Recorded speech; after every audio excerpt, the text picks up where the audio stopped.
गया और पूरी गैंग इसके साथ थी। तो उसमें एक जाफ़र नाम का शख्स था जो इससे बहुत करीब था, जो इसका बहुत ख़ास आदमी था उस गैंग का। तो इसने उससे कहा कि देखो, आज हम जल्दी अपने अपने घर चले जाएं, आज हमें कुछ अच्छा नहीं लग रहा है। जाफ़र नाम के डाकू ने कहा, अच्छा क्या कोई आज नया मंसूबा बनाया है क्या, या कोई नया मंसूबा बनाएंगे कि जो इतनी जल्दी जा रहे हैं और घर पर जाकर आराम से सोचेंगे।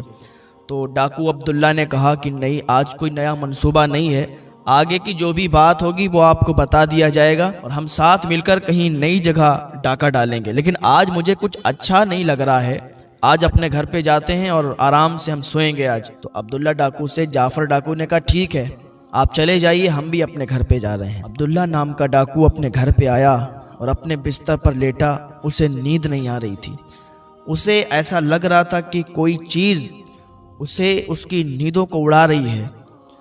ऐसा सोच रहा था कि क्या है जो मेरी नींदों को उड़ा रही है। बहरहाल यही सोचते सोचते उसे नींद आ गई।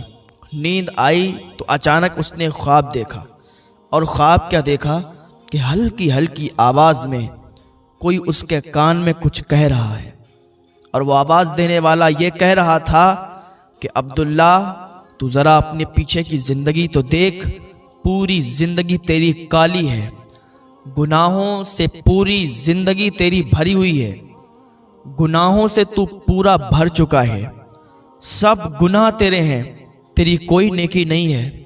अब तू जब मर जाएगा ना तो अजाब के फरिश्ते तुझे जकड़ लेंगे, अल्लाह के अजाब से तू नहीं बच सकता, अल्लाह के अजाब से तू घिरा हुआ है। जैसे ही तू मरेगा अजाब के फरिश्ते तुझे जकड़ लेंगे, तुझे पकड़ लेंगे। ज़रा अपने पीछे की ज़िंदगी में जाकर तो देख, गरीबों की आहों की आवाज़ आएगी, बेबसों के रोने की आवाज़ आएगी, मजलूमों की आह की आवाज़ आएगी। क्या तुझे ये सब करके नींद अच्छे से आ जाती है? अय अब्दुल्ला, उस दिन से डर जब अल्लाह का अजाब तुझे पकड़ लेगा, अल्लाह का अजाब तुझे जकड़ लेगा, उस दिन से डर। अब्दुल्ला भी ये ख्वाब देख ही रहा था कि एकदम आँख खुली, और एकदम आँख खुली तो उठ के बैठ गया। उठ के बैठा तो बिल्कुल पसीना पसीना था, पूरे जिस्म से पसीना टपक रहा था। पानी पिया और भागता हुआ जाफ़र डाकू के घर गया।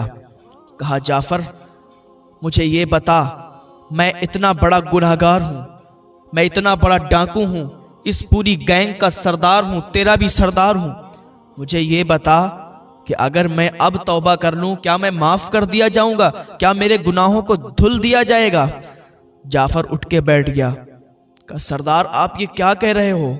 आज आपका दिमाग सही तो है, और इतनी रात में आप आकर ये बातें कर रहे हो? अब्दुल्ला ने कहा, जाफ़र, अब मेरे दिल की दुनिया बदलने वाली है और मैं तौबा करना चाहता हूँ, मैं इन सब कामों से दूर होना चाहता हूँ। जाफ़र ने कहा, तब तो बहुत अच्छी बात है सरदार, अगर तुम सही होना चाहते हो, सुधरना चाहते हो, तब तो बहुत अच्छी बात है, लेकिन तौबा करने के लिए, सुधरने के लिए किसी वली कामिल की बारगाह में जाया जाता है। मैंने बुज़ुर्गों से सुना है कि जब कोई बहुत बड़ा गुनहगार होता है तो वली कामिल की बारगाह में जाए, उनसे मुरीद हो जाए, उनसे दुआएं करवाए तो वो माफ़ कर दिया जाता है। हालांकि वो तो डाकू थे, उनको नहीं मालूम कि जब भी कोई गुनाह से तौबा करता है, पूरी ज़िंदगी गुनाह करता हुआ आया और फिर उसने अपने आप ही अपने दिल से सच्ची तौबा कर ली, तो अल्लाह ताला उसकी तौबा को कबूल फरमा लेता है। अल्लाह ताला उसके गुनाहों को माफ़ फरमा देता है जो अल्लाह की बारगाह में सच्ची तौबा करता है। अभी भी आ जाएं, वक्त है, क्योंकि तौबा का दरवाज़ा अभी खुला हुआ है। अल्लाह ताला जब चाहे जिसको चाहे माफ़ फरमा देता है, लेकिन बस सच्ची तौबा करनी चाहिए। उसके बाद वो गुनाह कभी ना करो तो अल्लाह ताला आपकी तौबा को कबूल फरमा लेगा। जाफ़र डाकू ने कहा, सरदार, अब आप जाओ कहीं ऐसी बारगाह में, ऐसा वली आपको मिल जाए जो आपके लिए दुआ कर दे और आपके गुनाहों को बख्शवा दे, और आपके गुनाह बिल्कुल बख्श दिए जाएंगे। आप ऐसे हो जाएंगे जैसे आपने कभी गुनाह नहीं किए, अगर आप उसकी बारगाह में जाके तौबा कर लेंगे। तो अब्दुल्ला उतनी रात में कहा, जाफ़र, तो फिर मुझे तू ही ले चल, मुझे तो इस मामले में कुछ पता नहीं है। अब मेरा दिल बदल गया, मैंने ख्वाब देखा, पसीना पसीना हो गया, लेकिन अब मैं बदलना चाहता हूँ। अब मैं किसी पर अत्याचार नहीं करना चाहता हूँ, अब मैं किसी बेवा को नहीं सताऊंगा, अब मैं किसी को परेशान नहीं करूंगा, अब मैं किसी मजलूम की आह नहीं लूँगा, अब मैं किसी को परेशान नहीं करूंगा, किसी को दुख नहीं पहुंचाऊंगा, किसी के माल को नहीं लूटूंगा, किसी के यहाँ डाका नहीं डालूंगा, बस तू मुझे वली कामिल के यहाँ ले चल। जाफ़र ने कहा, सरदार आप तो जानते हो मैं आपकी गैंग से हूँ, मैं भी डाकू हूँ, मैं किसको जानता हूँ, आप चले जाओ और ख़ुद आप ढूंढो, आपको खुद मिलेगा वो जो भी वली कामिल होगा, आपको खुद नज़र आ जाएगा, आप खुद उसके हाथ पर बैत कर लेना, उसके मुरीद हो जाना, फिर उससे कहना कि मुझे आप अल्लाह की बारगाह में मेरी अर्ज़ी लगाएं कि मैं गुनाहों से तौबा करना चाहता हूँ। कहा ठीक है, जैसा तो कहता है। अब्दुल्ला डाकू उतनी रात में जाफ़र डाकू के घर से निकला, अपने घर पे आया, अपने बिस्तर पर लेटा, लेकिन इसे नींद नहीं आ रही थी। अपने बिस्तर पर करवटें बदल रहा है कि किसी तरीके से सुबह हो जाए, बस इसी आरजू में, इसी हसरत में, और यही बातें सोच सोच कर वो उसका टाइम कट गया और सुबह हो गई। अब वो पीर तलाश करने के लिए निकलता है, अब वो मुरीद बनने के लिए निकलता है, वली कामिल को ढूंढने के लिए निकलता है। कहाँ जाऊँ, कहाँ ढूंढूँ, तलाश करता रहा, ढूंढता रहा, लेकिन कोई वली नहीं मिला, कोई पीर नहीं मिला। आखिरकार वो जाता है, किसी से मालूम करता है कि वली कामिल से मुलाकात करनी है। कौन है इस दौर में जो वली मिल जाए, कौन है जो जिससे मैं मुरीद बन जाऊं और मैं तौबा कर लूं। आखिरकार किसी ने बताया कि फुला चौराहे पर चले जाओ, वहां पर देखते रहना, रात के सन्नाटे में खड़े हो जाना और वो वली कामिल आएगा, तुम्हें मुरीद बना लेगा। का ठीक है। वो रात के सन्नाटे में, जब रात खूब छा गई, रात के सन्नाटे में जाता है और चौराहे पर खड़ा हो जाता है। अब वो देखता है कि जो भी इतनी रात के सन्नाटे में इधर से गुजरेगा उसको मैं अपना पीर बना लूंगा, उसका मैं मुरीद हो जाऊंगा और वही मुझे अल्लाह के रास्ते पर पहुंचाएगा, वही मुझे अल्लाह से माफ़ करवाएगा, वही मेरे गुनाहों को बख्शवाएगा। अब ये चौराहे पर खड़ा है, रात का सन्नाटा है। अब उधर से एक इंसान गुजर रहा था, वो भी बहुत बड़ा डाकू था। अब ये इसका दिल साफ हो चुका है, ये तो तौबा करने के लिए अपने पीर को तलाश कर रहा है कि किससे मुरीद हों। अब उधर से जो आने वाला है रात के सन्नाटे में, वो भी बहुत बड़ा डाकू, बहुत बड़ा चोर। अब वो आया, अब इसने देखा कि ये जो आने वाला शख्स है यही मेरा पीर बनेगा, ये जो आ रहा है यही मेरा पीर बनेगा और इसी का मैं मुरीद हूँगा, यही मुझे आगे का रास्ता दिखाएगा और यही मेरे गुनाहों को बख्शवाएगा। वो डाकू करीब आ गया तो इसने कहा, हजरत आप मुझे बस अपना मुरीद बना लीजिए। उसने कहा, मुरीद बना लूं? कौन है तू? कहा, मैं आपका मुरीद बनने के लिए आया हूं और मुझे यकीन है कि आप वली कामिल हैं। वो डाकू बोला, तू पागल हो गया है, तो किसी और से मिल रहा है? कहा, नहीं हुजूर, आप ही वली कामिल हैं, आप मुझे अपना मुरीद बना लीजिए। मैं बड़ी ख्वाहिशें लेकर और बड़ी आरजुएं लेकर आपके पास आया हूँ। मैं रात के सन्नाटे में यहाँ खड़ा हूँ, किसी ने मुझे बताया था कि वो रात के सन्नाटे में आएगा और आप आए हो, आप ज़रूर वली कामिल हो। उसने कहा, मैं तो चोर हूँ, मैं डाकू हूँ, मैं वली कामिल नहीं हूँ, तू किसी और का इंतज़ार कर रहा है, मुझे जाने दे यार, मैं रात में डाका डालता हूँ। उसने कहा, अच्छा आप वली हैं ना, इसीलिए छुपा रहे हैं, चोरी से अपनी विलायत को छुपा रहे हैं। उसने कहा, यार मुझे जाने दे, मैं डाकू हूँ, डाकू, मैंने बड़े बड़े डाके डाले, मैंने बड़े बड़े शहर लूटे हैं। उसने कहा, हजरत अब मुझे अपना बना लो वरना मैं जाने नहीं दूंगा आपको। वो डाकू परेशान हो गया, यार किससे पाला पड़ गया, ये तो मुझे जाने ही नहीं दे रहा है। कहा, ठीक है मैं तुझे मुरीद बना लेता हूँ। कहा, ठीक है तुझे मुरीद बना लेता हूँ, तू यहीं खड़ा रह, मैं जब तक वापस ना आऊँ तू यहीं खड़ा मिलना, यहाँ से कहीं हिल के मत जाना। जब मैं वापस आऊँगा तो मैं आगे तुझे हुक्म दूंगा और अल्लाह के रास्ते पर तुझे चलाऊँगा और फिर तू आगे चलना और फिर तेरी दुआ भी कबूल हो जाएगी, तेरी तौबा भी कबूल हो जाएगी। अब वो तो डाकू था, उसने जल्दी जल्दी सब बताया, कहा तू यहीं रुक, मुझे जाने दे। जब उसने इतना सुना कि मेरे पीर साहब ने मुझे मुरीद बना लिया, हुक्म दिया कि यहीं रुकें, तो उसने कहा, ठीक है हुजूर, फिर आप जाइए और मैं आपका इंतज़ार देखूंगा। अब इसका दिल इतना साफ हो चुका था ना, इसने उसको अपना सच्चा पीर मान लिया, उसको अपना सच्चा आका मान लिया और उसका मुरीद हो गया और वहीं चौराहे पर खड़ा है। सुबह हो गई, लोग आने जाने लगे। लोगों ने वाक़िया पूछा कि तू यहाँ से क्यों नहीं जाता, तू तो यहाँ पर बहुत देर से खड़ा है। उसने कहा, तुम्हें मालूम है मेरा पीर मुझसे कह के गया है कि यहीं खड़े रहना, यहाँ से कहीं हिल के मत जाना। कहा उसने कुछ वक्त बताया है? कहा नहीं यार, उसने कुछ वक्त नहीं बताया, लेकिन मुझे यकीन है कि मेरा पीर मेरे पास आएगा, वो वली कामिल है, वो ज़रूर आएगा और मुझे अगला हुक्म सुनाएगा और यहाँ से ले जाएगा।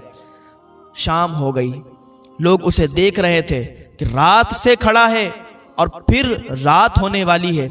लोग आते हैं उसके पास, उससे कहते हैं यार चला जा, चला जा, वो कोई और होगा, वो तेरा पीर नहीं होगा, वो वली कामिल नहीं होगा, वो कोई और इंसान होगा, तूने उसे परेशान किया होगा, वो तुझे कह के चला गया। सच्चा भरोसा था कि वो मेरा पीर है और मेरे पास जरूर आएगा। अब तो लोगों का हुजूम इसके पास लगने लगा, ये अपने पीर का इंतजार देखने लगा, वहीं पर खड़ा हो गया कि मेरा पीर आएगा मुझसे मिलने, मेरा पीर आएगा मुझसे मिलने। लोग इसके पास आने लगे, नौजवानों की भीड़ लगने लगी। अब इसके मानने वाले बहुत हो गए कि ये इतना बड़ा आशिक, इतना बड़ा दीवाना कि एक आम इंसान रात के अंधेरे में आता है और इससे कहता है और फिर चला जाता है और अपने उसी पीर की बात मानकर, और ये यहाँ पर अभी तक खड़ा है, इसे धूप भी नहीं लग रही, इसे भूख भी नहीं लग रही। लोग आते थे उसे खाने के लिए देते थे, लोग आते थे उसके पास हुजूम लग गया, लोगों का मजमा उसके पास लग गया। अब इधर ये चोर जो था, ये डाकू जो था, ये भी बहुत बड़ा डाकू था।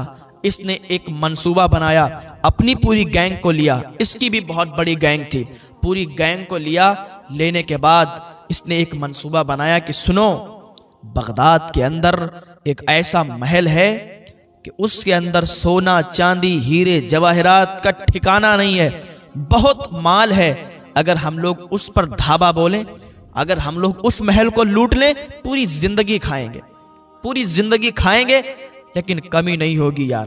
तो इसकी गैंग ने कहा ठीक है सरदार, जैसा आपका हुक्म हो। ये पूरी गैंग को लेकर बगदाद की गलियों में निकल गया। अब बगदाद की गलियों से निकल कर ये उसी महल पे पहुंचा, उसी घर के पास पहुंचा जिसको लूटने वाला था। लोग आते जाते थे, लोगों से पूछा मुझे ये बताओ ये किसका महल है, ये किसका घर है, बहुत आलीशान है। कहा तुम्हें मालूम नहीं है किसका है? शहनशाह बगदाद हुजूर अब्दुल कादिर जिलानी गौस आजम का ये घर है। कहा अच्छा, ये तो बहुत बड़े आदमी मालूम देते हैं। कहा हाँ, उनका रुतबा भी बहुत बड़ा है और वो मालदार भी बहुत हैं। हुजूर गौस पाक रज़ियल्लाहु ताला अन्हु बहुत मालदार थे। हुजूर गौस पाक रज़ियल्लाहु ताला अन्हु जब कपड़े पहना करते थे ना, तो उसमें बहुत अच्छा कपड़ा हुआ करता था, इतना अच्छा हुआ करता था कि उस जमाने के बादशाह भी उतना अच्छा नहीं पहन पाते, लेकिन उसमें एक आस्तीन में टाट लगवा लिया करते थे। लोगों ने पूछा हुजूर इतना अच्छा कपड़ा आप पहनते हैं, उसमें टाट क्यों सिलवा लेते हैं? तो गौस पाक फरमाते हैं अच्छा इसलिए पहनता हूं ताकि बादशाहों के सामने से गुजरूं तो उनका घमंड टूटे। टाट इसलिए लगवा लेता हूं ताकि गरीबों के सामने से गुजरूं तो उन्हें मायूसी ना हो। तो गौस पाक रज़ियल्लाहु ताला अन्हु के घर के सामने वही डाकू जो इससे कहा गया था कि तू यहीं रुक, मैं आऊंगा तो अगला हुक्म सुनाऊंगा, तो वही डाकू हुजूर गौस पाक रज़ियल्लाहु ताला अन्हु के घर के अंदर दाखिल हुआ। और रात का तो सन्नाटा था, अंधेरा था। घर के अंदर दाखिल हुआ तो वो हाथों से देखने लगा कि कहाँ पर माल और दौलत है, कहाँ पर सोना चांदी है। तो हाथ में कूड़ा करकट आ रहा तो उसको समेटता था और बोरे में डाल लेता था। सोचता था कि यहाँ तो कूड़ा करकट में भी सोना चांदी निकलेगा, यहाँ तो कूड़ा करकट में भी माल और दौलत निकलेगा, क्योंकि इतना बड़ा घर है, इतना बड़ा, इतना आलीशान महल है। थोड़ी देर इसी तरीके से ये करता रहा, इकट्ठा करता रहा, और इतने में क्या देखता है कि कुछ लोगों के पैरों की आहट इसे सुनाई दी। अंधेरा था, पैरों की आहट सुनाई दी तो एक कोने में छुप गया। जब कोने में छुपा तो उनकी आवाज़ आ रही थी। अब्दुल कादिर जिलानी के पास वो लोग आए और कहा हुजूर हमारे यहाँ का अब्दाल जो है वो विसाल कर गया, अब्दाल नहीं रहा हमारे यहाँ का, आप अब्दाल को भेजिए, अब्दाल की ज़रूरत है। तो हुजूर गौस पाक ने फरमाया अच्छा अब्दाल की ज़रूरत है, अब इतने टाइम कौन मिलेगा? तो आपने फरमाया कि जाओ फला कोने में एक अब्दाल है, वो अल्लाह का वली है, उसको निकाल के लाओ, उसको ले जाओ अपने यहाँ। तो हुजूर गौस पाक रज़ियल्लाहु ताला अन्हु ने जब इतना फरमाया तो जो लोग आए थे वो उसी कोने की तरफ पहुँचे, तो वो खुद बाहर निकल के आ गया। आने के बाद वो डाकू हुजूर गौस पाक की बारगाह में पहुँचा। कहा हुजूर आपने मुझे कैसे पहचान लिया कि मैं यहाँ हूँ? कहा ये सब मत पूछो, अब्दाल की ज़रूरत है, ये लोग लेने आए हैं, इनके साथ चले जाओ।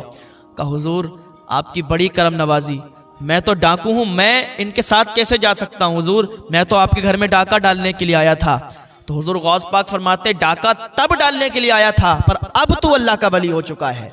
जब इतना फरमाया था तो वो शायर कहता है, निगाहे वली में वो तासीर देखी, बदलती हजारों की तकदीर देखी। अब जा, अब तू अब्दाल बन चुका है, अब तू अल्लाह का वली बन चुका है। हुजूर ये सब आपकी करम नवाजियाँ उन लोगों के साथ वो डाकू चला गया, वो अब्दाल बन चुका था, अल्लाह का वली बन चुका था। वो वहाँ रहता रहा और कुछ दिनों के बाद उसका गुजर उसी रास्ते में हुआ जहाँ वो उस आदमी को छोड़कर, उस डाकू को छोड़कर चला आया था रात के सन्नाटे में कि तू यहीं रुक, जब तक मैं ना आऊँ तो यहीं ठहरे रहना। वो वहाँ पर ठहरा हुआ था, उसके अंदर सच्चा इश्क था, सच्चा प्यार था कि मेरा पीर आएगा, उसे उम्मीद थी और उसी की आहों ने, उसी की फरियाद ने उसको अल्लाह का वली बना दिया।